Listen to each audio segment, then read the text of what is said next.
Sabay-sabay natin alamin ang mga kaganapan na nangyayari sa ating bansa.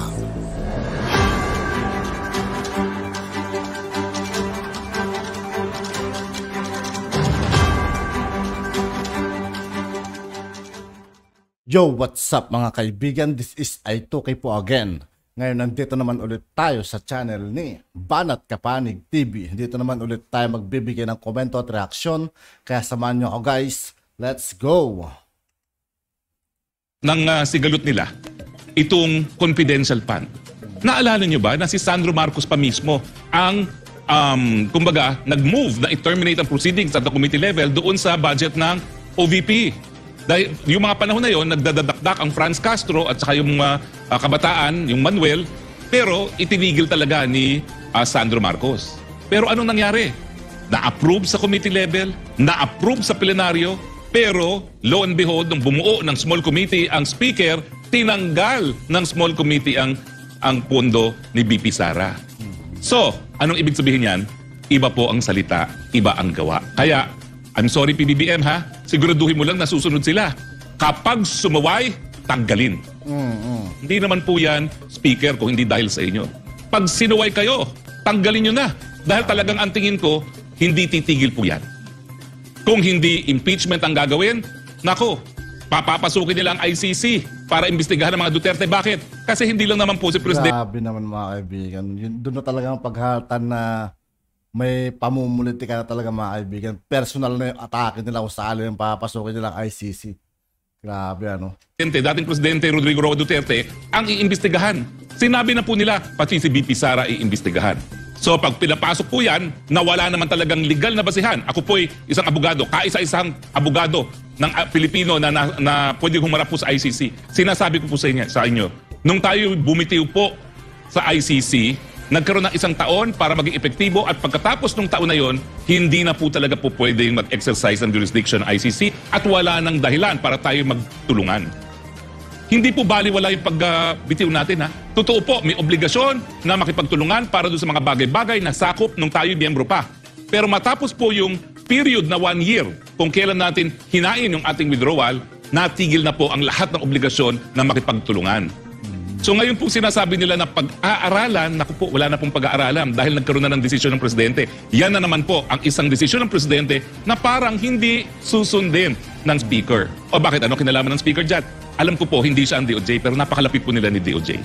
Nag-brad po yan at talagang kanyang magkaibigan. Bagamat ako po, tinuturing ko rin po si Secretary Remulla bilang halos kapatid ko na. Pero wala po tayong magagawa. Talagang magkaalyado sila, no? So tignan niyo po, nagkaroon na ng pagkakaiba ng pananalita. Kaya nga po, siguro kasi pinsan na malapit sa inyo, tango lang yan ng tango. Pero gagawa yan ng sarili niyang gawa. Kaya, Mr. President, pag-isipan nyo na kung talagang magiging asset pa ngayon ang inyong pinsan pagdating po sa pagkakaisa. Dahil parang hindi niya tatanggapin na narariyan at narariyan ang mga Duterte. Siguro, nasaktan siya nung tinawag na tambalos-los, no? Pero para naman sa kapakanan ng bayan, dapat isang tabi na yan. Masakit po ba tambalos-los? Masakit ba yung tawagin kang tambalos-los? Dami-daming problema. O ayan, kayo na rin nagsabi, hindi nyo pa maintindihan kung anong gagawin niyo sa China. Kung talagang tutuloy nyo na ang paggera sa China o talagang pagkakaibigan. Habang kayo gumagawa ng desisyon pagdating sa China, ayun, nandun, pumutok ang gera sa Ukraine, pumutok ang gera sa gitnang silangan. Lumalala na po ngayon ang gera. Ang takin nyo mga partners, pati mga ospital ngayon, tinatarget. No? Dati-dati talaga. No yan dahil protektado ang mga ospital dahil nandun na kayo mga sakit, hindi naman mga mandirigma yung naroon. At binigyan naman daw nila ng notice, sabi nung ambassador, saan naman pupunta yung mga naka-ICU na nasa respirator? Saan pupunta yung mga bagong silang na nasa, ano tawag doon? Incubator. Incubators. At saan sila pupunta? Wala namang ibang hospital na pupuntahan. Pero ang punto po, yan po yung dahilan kung bakit merong mga nag-iisip na bagamat malinaw ang salita ng Presidente, susundin kaya. Kayo mga viewers ha, tingin nyo ba? Mananaig ang salita ng Presidente ngayong meron ng 2 issue na parang hindi nasunod ang sinabi ng Presidente. Ha? Yung budget na Presidente mismo ang nag-propose, isinintabi ng mayorya sa mababang kapulungan. Ang humingi po ng budget niyan, Presidente, ha, sa ating saligang batas, ang Presidente ang nagpo-propose. Bakit pinaghimasukan ni Speaker at ng kanyang mga aliados sa Kamara? At pangalawa, yung sinabi niya, natapos na ang kahit anong pakialam natin sa ICC nung binasura ang ating apela.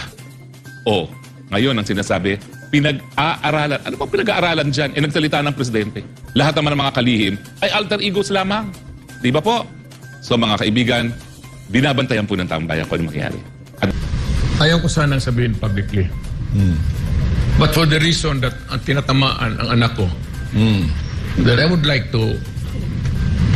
Pero hindi kami nag-uusap ni Inday for the longest time. Wala kaming away. Just na... Parang wala. Walang imbitasyon, wala maring ano. Wala. So, yung one time sa cemetery, kailan ba yun nakita-kita kami sa Tosnat sa Death anniversary ni father mo, yeah? Death anniversary ni father mo. Hindi basta nakita-kita kami doon. Pero we do not talk about our job. Trabaho niya, trabaho. Ayaw na Inday yan. At ayaw ko rin. Maski na dito yung mayor dito, hindi ko kinakausap. Magalit, tuturuan mo. Para bang pag galing sa ama, that's the usual, the dynamics of relationship between a father and the children, daughter. Pagka yung nasanay kasi sila, tayo na, wag yan.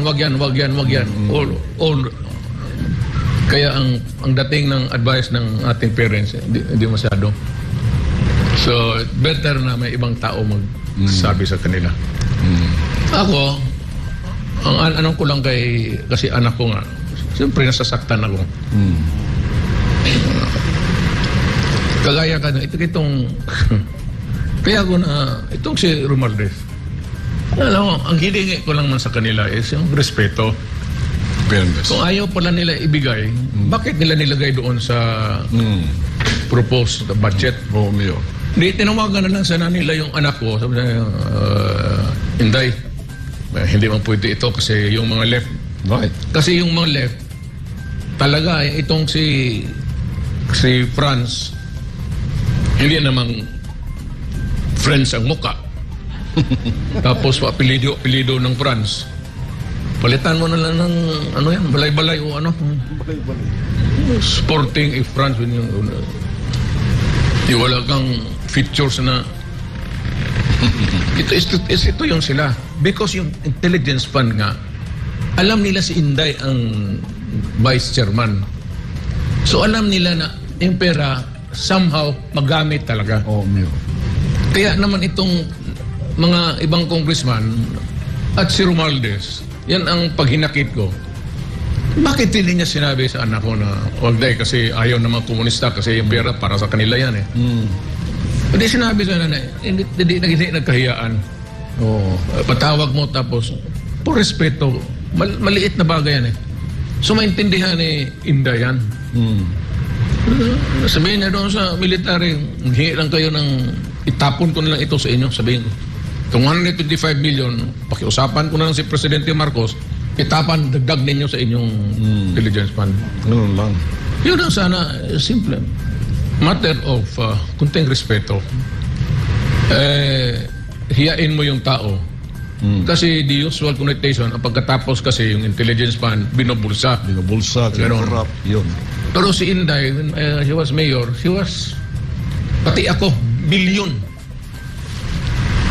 Million. Diba? But always there is an accounting. Yan lang ang amin is balantaran. Hindi tabing intelligence fund o confidential funds na hindi. May audit talaga yan. Yung akin, kung presidente ako, nung mayor ako, buhay kayong lahat. At ano yung sa inyo, sa inyo.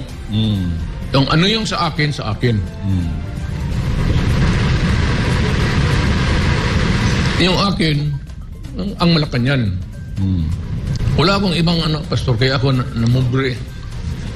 Sabi ko nga sa iyo na ilan naman sweldo ng presidente. Kaya pastor, prangka-prangka, sabi ko nga kay Inday, bigay mo yan sa kanila.